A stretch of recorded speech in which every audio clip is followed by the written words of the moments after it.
ঘন অরণ্যের নিস্তব্ধতায় রাজা সিংহ হেঁটে যায় গর্বে। শক্তি, সাহস সবই তার মধ্যে আছে। সে কাউকে ভয় পায় না, কারোর শক্তিকেও গুরুত্ব দেয় না।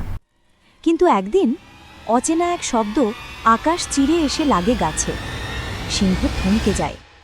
এই কেমন শক্তি? কোথা থেকে এলো? হঠাৎ ঝোপ পরিষ্কার করে বেরিয়ে আসে এক ধনুকধারী শিকারী। হাতে বাঁকানো ধনুক, চোখে শিকারীর দৃষ্টি। সে নিশানা বাঁধে সোজা সিংহের দিকে। তীর ছুটে আসছে, মৃত্যুর হাওয়ায় ভেসে। সব বুঝে সিংহ আর দেরি করে না। জীবন বাঁচাতে দৌড়াতে শুরু করে সর্বশক্তি দিয়ে। তীর লাগল না, কিন্তু ঠিক পেছনেই গিয়ে গাছে বিঁধে নেল। এক মুহূর্ত দেরি হলে শেষ হয়ে যেত সব।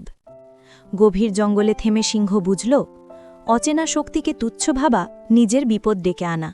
শিক্ষা: অজানা শক্তিকে কখনোই ছোট করে দেখা ঠিক নয়।